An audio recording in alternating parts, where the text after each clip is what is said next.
ICC champions trophy 2025లో భాగంగా జరిగిన 5వ మ్యాచ్లో చిరకాల ప్రత్యర్థులు భారత్ వర్సెస్ పాకిస్తాన్ తలపడ్డాయి. ఈ మ్యాచ్లో భారత్ బ్యాటింగ్, బౌలింగ్లో అదరగొడుతూ పాకిస్తాన్ను 6 వికెట్ల తేడాతో ఓడించింది. చేజింగ్ మాస్టర్ విరాట్ కోహ్లీ మరోసారి అద్భుతమైన బ్యాటింగ్తో పాకిస్తాన్ బౌలింగ్ను దంచుకొట్టాడు. విరాట్ కోహ్లీ 100 పరుగులతో అజేయ సెంచరీతో భారత్కు విజయాన్ని అందించాడు. పాకిస్తాన్ భారత్ ముందుంచిన 242 పరుగుల లక్ష్యాన్ని భారత బ్యాట్స్మెన్స్ 42.3 ఓవర్లలోనే అందుకున్నారు. ఈ విజయంతో ఛాంపియన్స్ ట్రోఫీ 2025లో భారత జట్టు సెమీఫైనల్ కు దూసుకెళ్లింది. వరుసగా 2 మ్యాచ్ల్లో ఓడిపోయిన పాకిస్తాన్ సెమీస్ రేస్ నుంచి అవుట్ అయింది. అయితే పాకిస్తాన్ పై రోహిత్ శర్మ కెప్టెన్సీలో భారత జట్టు గెలవడానికి 5 ప్రధాన కారణాలేంటి ఇప్పుడు మనం తెలుసుకుందాం. మొదటగా బౌలర్లు ప్రారంభంలోనే వికెట్లు తీయడం. టాస్ గెలిచిన తర్వాత పాకిస్తాన్ కెప్టెన్ మహమ్మద్ రిజ్వాన్ ముందుగా బ్యాటింగ్ ఎంచుకున్నాడు. పాక్ నిర్ణయం తప్పని ఇండియా బౌలర్లు నిరూపించారు. పాకిస్తాన్ ఓపెనర్లు ఇద్దరు మొదటి 9.2 ఓవర్లలో 47 పరుగుల వద్ద అవుట్ అయ్యారు. అందులో 23 పరుగులు చేసిన బాబర్ ఆజం బిగ్ వికెట్ కూడా ఉంది.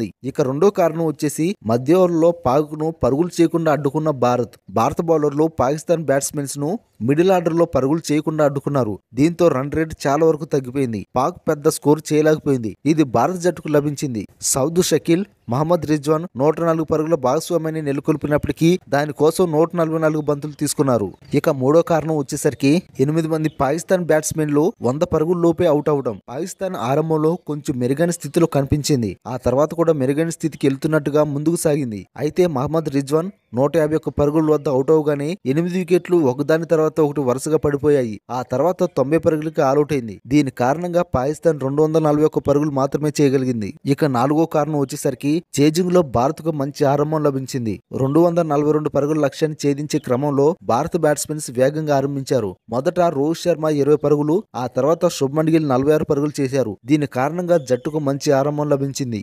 ఇక ఐదో కారణం వచ్చేసరికి Virat Kohli century, Shreyas Iyer classic innings. చాలా కాలంగా ఫామ్ తో ఇబ్బంది పడుతున్న విరాట్ కోహ్లీ పాకిస్తాన్ పై అద్భుతమైన ఇన్నింగ్స్ తో ఫామ్ లోకి వచ్చాడు. పాకిస్తాన్ బౌలింగ్ ను దంచుకొట్టాడు. 100 పరుగుల అజేయ సెంచరీతో పాటు భారత్ కు విజయాన్ని అందించాడు.